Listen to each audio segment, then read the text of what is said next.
کیونکہ ایک آیت کا ثواب بہت ہے، لیکن اس کا مطلب نہیں کہ انسان بس الٹا سیدھا پڑھ کے ختم کر دیں گے، کہیں ایسا نہ ہو کہ روزہ خطرے میں پڑ جائے۔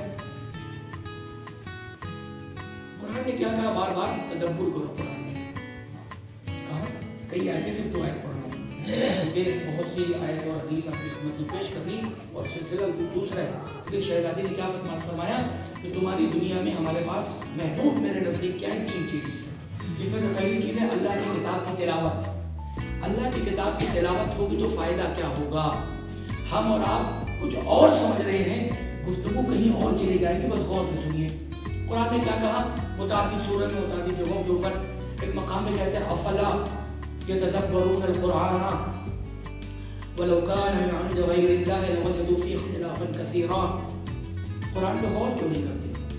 اگر یہ قرآن اللہ کے علاوہ کسی اور کی طرف سے آتا ہے جس میں بہت زیادہ اختلافات ہوتے ہیں، قرآن کیا کرے؟ تدبر کرو، پڑھ کے گزر نہ جاؤ، غور کرو، اس میں فکر کرو، سوچو قرآن کیا کہہ رہا ہے، پس منظر کیا ہے، بیک گراؤنڈ کیا ہے، بعد میں کیا ہونے والا ہے، تمہارے لیے کیا ہے، پہلے کن لوگوں کے ساتھ خدا نے کیا کر دیا۔ ہمیشہ ایک چیز آپ کی خدمت میں عرض کرنے کی کوشش کرتا ہوں کہ پروردگار عالم نے قرآن کو بھیج کر کے بھی ایک طریقے سے اپنے اہل بیت، اپنے چہارہ معصومین علیہ الصلوۃ والسلام کے فضائل کے بیان کا اہتمام کیا۔ ابھی دیکھیے کتنی حدیثیں میں آپ کے سامنے پتہ نہیں پہلے پڑھ چکا ہوں، لیکن یہ حدیث جو میں نے ابھی تک نہیں پڑھی ہے۔ قرآن کیا ہے؟ تدبر کرو، غور و فکر کرو۔ دوسری آیت اور بھی ہے افلا یتدبرون القرآن ام علی قلوب اقفالها۔ آخر کیوں قرآن مجید پہ غور و فکر نہیں کرتے؟ کیا ان کے دلوں کے اوپر تالے لگے ہوئے ہیں؟ قرآن کیا کہہ رہا ہے؟ تدبر کرو، تدبر کرو، تدبر کرو، غور و فکر کرو۔ قرآن میں اگر غور و فکر یہ دنیا کر لے تو فائدہ کیا ہوگا؟ حضرت امام جعفر صادق علیہ السلام،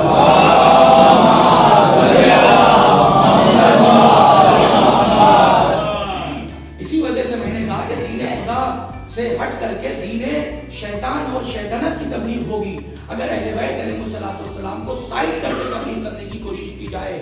قرآن کہہ رہا ہے تدبر کرو، غور کرو، فکر کرو۔ سارے علماء کہہ رہے ہیں، سارے مبلغین کہہ رہے ہیں، سارے ممبر پہ آنے والے کہ تدبر کرو، تدبر کرو، تدبر کرو، لیکن شاید وہ کسی اور زاویے سے سمجھ رہے ہیں، لیکن قرآن کسی اور زاویے سے کہہ رہا ہے۔ امام نے فرمایا یا مفضل لو تدبر القرآن شیعتنا لما شکوا فی فضلنا۔ مفضل یاد رکھو، اگر ہمارے شیعوں نے قرآن مجید میں تدبر کر لیا تو میری کسی ایک فضیلت میں بھی شک نہ رہ جائے۔ قرآن میں اگر تدبر کر لیا لما شکوا فی فضلنا، ہماری فضیلت میں کبھی شک نہیں ہوگا۔ کہ آج زمانہ کہاں سے کہاں انقلاب آ گیا، آج انقلاب ہے، ہمارے عقائد کا انقلاب، کہ پہلے کس بلندی کے اوپر تھے عقائد، عورتوں کے لیے بھی ہے، یہ کس نے الگ کیا، کس نے تفسیر رائے کیا، کس نے نس کے مقابلے میں اجتہاد کیا، وہ خود ذمہ دار ہے۔ لیکن ہاں یہ ضرور ہے کہ یہاں رسول اللہ سے مراد صرف رسول اللہ نہیں ہے، رسول اللہ سے مراد 14 ہے، کیونکہ پہلا بھی محمد ہے، آخری بھی محمد ہے۔ اور شہزادی کی ذات سلام اللہ علیہ یہ کہنا کہ صرف عورتوں کے لیے نمونہ ہے مثلا، یہ ان کی تعریف نہیں ہے، توہین ہے۔ کیونکہ جہاں ائمہ فرما رہے ہیں، جہاں حجت خدا پروردگار عالم کی حجتیں یہ کہہ رہی ہوں کہ مجھ پر میری مادر گرامی جناب زہرا سلام اللہ علیہ حجت پروردگار ہے، امام فرما رہے ہیں۔ اور اس کے اوپر بھی پہلے تفصیل سے بیان کر چکا ہوں، ادھر نہیں جانا ہے، بس اشارہ کر کے گزر رہا ہے۔ تو شہزادی سلام اللہ علیہ کی زندگی میں ایک عجیب چیز جو نظر آتی وہ حجاب۔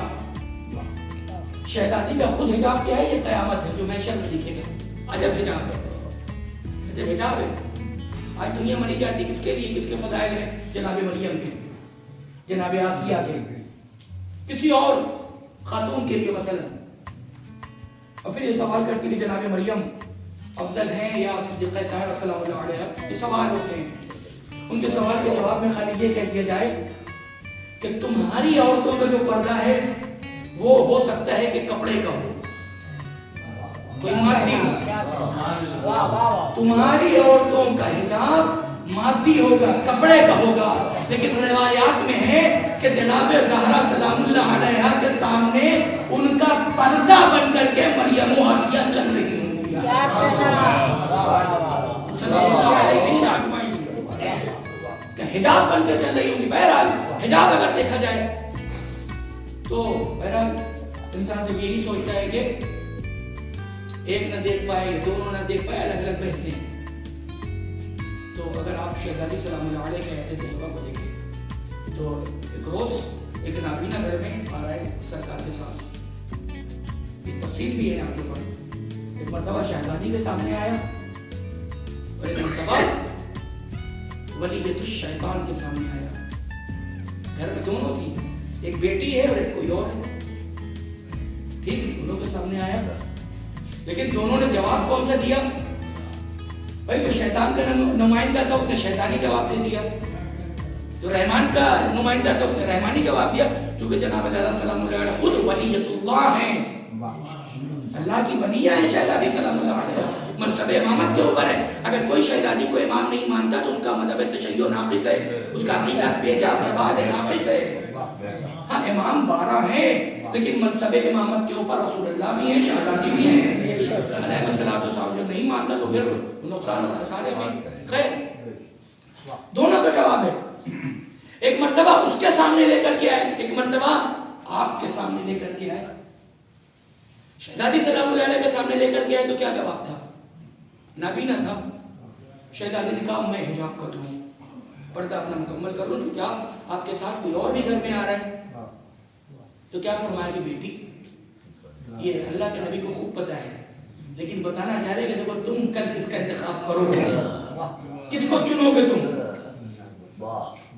کہا کہ بابا یہ نابینا ہے تو کیا ہوا, میں تو دیکھ رہی ہوں. وہ نہیں دیکھ سکتا تو کیا ہوا, میں تو دیکھ رہی ہوں. اس حساب سے جواب کیا, یعنی نہ میں دیکھوں نہ وہ دیکھے.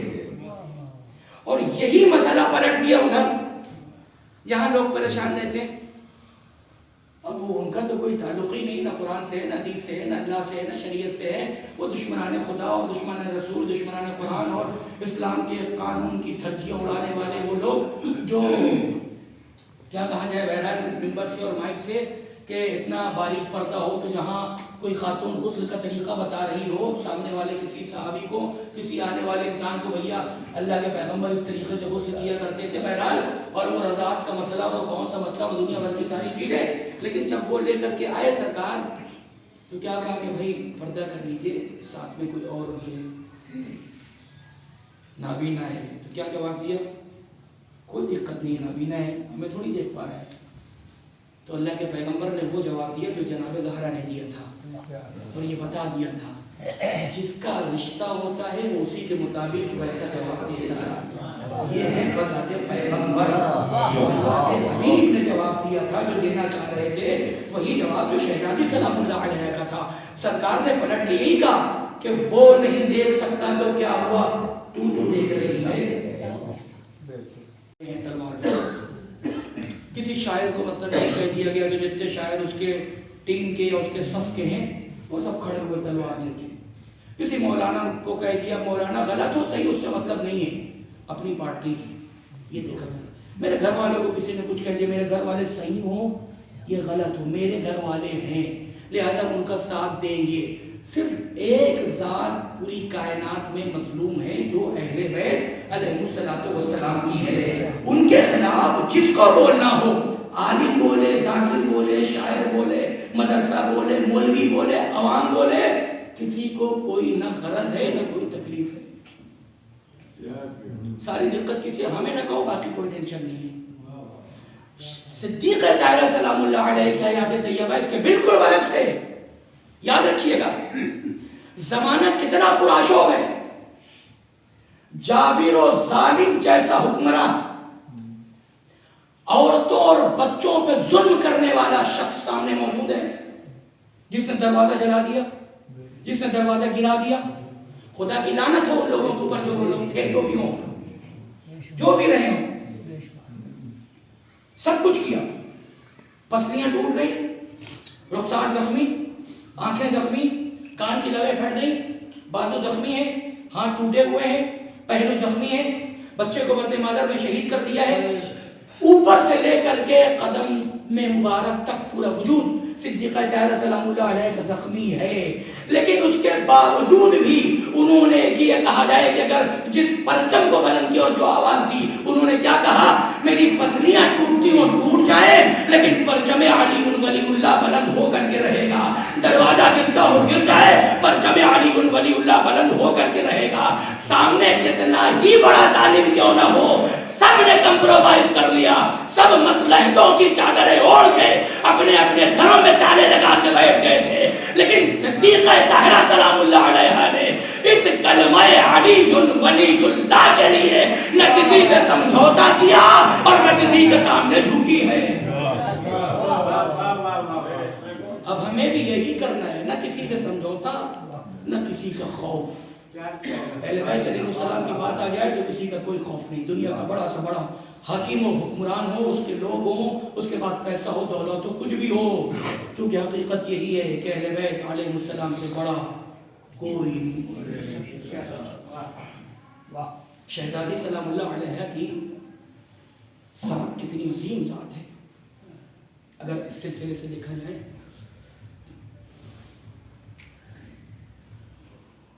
فرشتوں نے جس کا سجدہ کیا، کون؟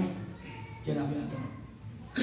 جناب آدم کا نہیں کیا تھا کہ جناب آدم کو اللہ مان لیا ہو، سجدہ اللہ کا کیا تھا، لیکن قبلہ کس کو بنایا؟ جناب آدم کو۔ اور وہ بھی جناب آدم کو کیوں بنایا؟ چونکہ اہل بیت علیہ السلام کا نور تھا، اس نور کی وجہ سے قبلہ بنا دیا گیا۔ ابھی کی روایت آپ کو سناتا ہوں، شہزادی سلام اللہ علیہ کتابوں میں موجود ہے۔ جناب آدم و حوا آپس میں بحث کر رہے تھے، گفتگو ہو رہی تھی، روایت مفصل ہے، بیچ کے جملے سے بس کر رہا ہوں۔ تو جناب جبرائیل آئے اور آن کو انہوں نے کہا کہ ما ہذہ المشاجرہ، کیسی بحث ہو رہی ہے، کیا چل رہا ہے آپس میں؟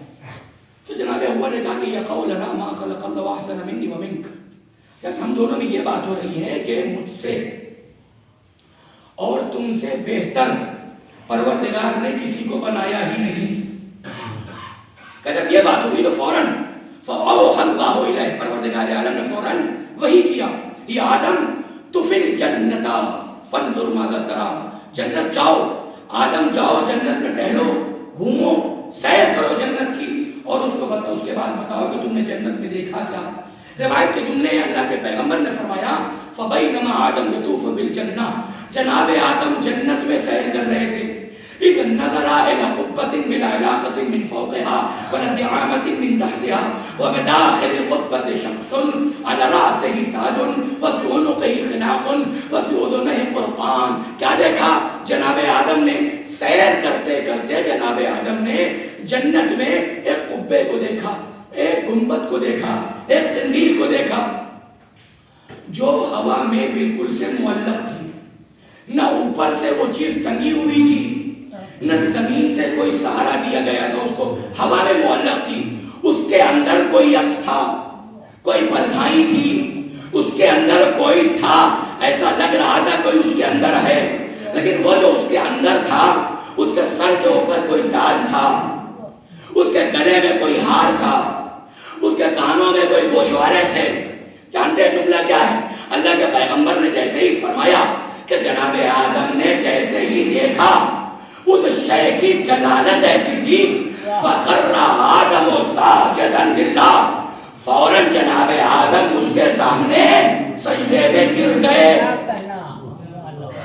فوراً جناب آدم سجدے میں گر گئے۔ جناب آدم نے جب سجدہ کیا تو پروردگار کی آواز آئی، یا آدم ما ھذا السجود، یہ کون سا سجدہ کیا؟ لیس موضعک موضع سجود ولا عبادت، یہ تو سجدے کی جگہ نہیں ہے، تو عبادت کی جگہ نہیں ہے، کون سا سجدہ کیا؟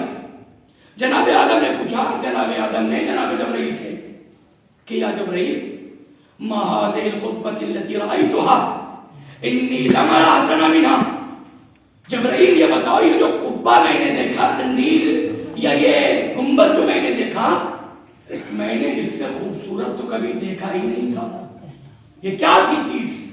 جناب جبرائیل نے کہا ان اللہ عز و جل قال لها کونی فکانت. جناب جبرائیل نے کہا کہ اس کی حقیقت تو مجھے بھی نہیں پتا، بس اتنا جانتا ہوں کہ خدا نے کہا کہ ہو جا تو ہو گئی. پھر سوال کیا ومن هذا الشخص الذي بداخلها. جبرائیل یہ بتاؤ کہ اس قبے کے اندر، اس قندیل کے اندر، اس شے کے اندر جو ایک پرچھائی سی نظر آ رہی تھی، ایک عکس نظر آ رہا تھا، یہ کیا تھا؟ یہ کون تھا؟ جناب جبرائیل نے کہا شخص جاریۃ حوراء انسیہ تخرج من ظہر نبی یقال له محمد المصطفیٰ. کہا کہ وہ جو عکس نظر آ رہا تھا وہ بنت پیغمبر فاطمہ الزہرا تھی. مختلف کے جملے ہیں. خدا کی لعنت ہو اس شخص کے اوپر. خود کہتا ہے کہ جب میں دروازہ توڑ کے گھر میں داخل ہوا تو سیدہ پر اتنے ظلم ہو چکے تھے کہ ظاہراً ان کی ایسی حالت تھی، وہ دنیا کا سب سے بڑا ملعون و خبیث کہہ رہا ہے کہ جیسے مجھ سے برداشت نہ ہو پائے. لیکن جب میں نے اس کی حیثیت کو دیکھا تو میں نے فوراً محمد مصطفیٰ علی مرتضیٰ علیہ السلام کی دشمنی کو یاد کیا. خدا کی لعنت ہو کہتا ہے صفقۃ صفقۃ علی خدیہا. میں نے سیدہ کے رخسار پر وہ جسارت کی فنقطع عروقها وتناثر الارض کہ سیدہ کے کانوں میں جو گوشوارہ تھا وہ ٹوٹ کے زمین کے اوپر بکھر گیا. اللہ اللہ، خدا جانے بچوں نے صبر کیسے کیا ہوگا. ارباب عزا کیونکہ بچے برداشت نہیں کر پاتے ہیں. یہ کائنات کے وہ بچے ہیں، یہ ہی وقت میں ماں پہ بھی ظلم ہو رہا ہے، باپ کے اوپر بھی ظلم ہو رہا ہے. بچے نہ ماں کو بچا سکتے ہیں نہ باپ کو بچا سکتے ہیں. خدا جانے چھوٹے چھوٹے بچے جو یہ برداشت نہ کر سکے کہ ان کے باپ کو، ماں باپ کو کوئی مذاق میں مار دے. ذرا سوچیے کہ کیسے بچوں نے بابا کے گلے میں زینب نے کیسے اس ماں نے ظلم کے نشان دیکھے، کیسے بچوں نے ماں کی ٹوٹی پتلیوں کو دیکھا، کیسے بچوں نے رخسار پہ نشان دیکھے. یا صاحب الزمان، ارباب عزا جب کیفیت ہے. سرکار امیر فرماتے ہیں میری فاطمہ کی مصیبت کوئی چھوٹی مصیبت نہیں ہے. میری فاطمہ کی مصیبت تو اتنی بڑی مصیبت ہے جس کے اوپر صبر کم پڑ جائے، صبر نہیں ہو سکتا. میں علی تو یوں روؤں جیسے کوئی بوڑھی ماں اپنے جوان کے لاشے میں ہوتی ہے. بڑی عجب مصیبت ہے.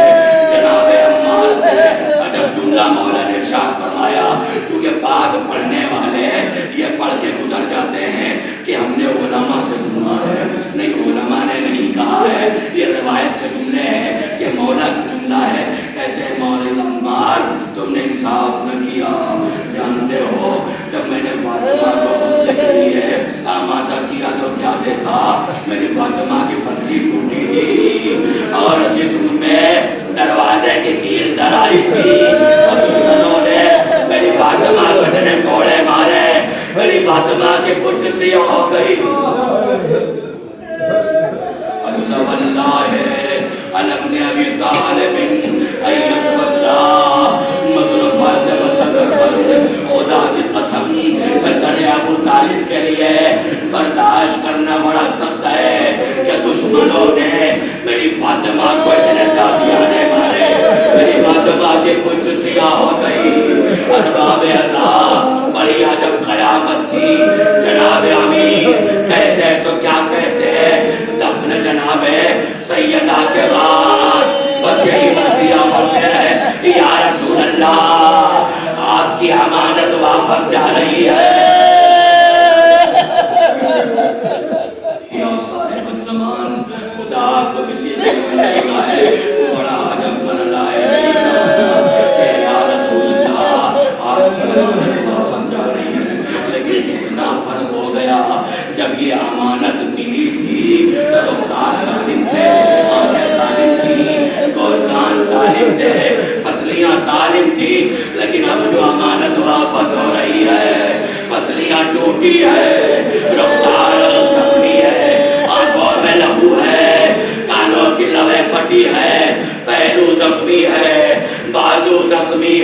یا رسول اللہ ارے میں کیا بتاؤں اپنی فاطمہ سے پوچھئے گا آپ کی امت نے فاطمہ پہ کون سے ظلم کیے یا رسول اللہ بار بار پوچھئے گا یوں نہ بتائے گی ارے کتنی مصیبت تو ایسی ہے جو میری فاطمہ کے جسم میں کروٹیں لیتی رہ گئی فاطمہ بیان نہ کر سکی یہ مرضیہ بڑھتے رہے اے فاطمہ اب آپ کے جانے کے بعد اس زندگی میں کوئی خیر نہیں میں علی کو یوں رو رہا ہوں اب باقی کی زندگی بغیر فاطمہ کے گزرے گی غم تو ہوگا غم کا سہارا فاطمہ نہ ہوگی مشکلات تو ہوگی مشکل کچھ فاطمہ نہ ہوگی زخم دینے والے تو ہوں گے زخم کا مرہم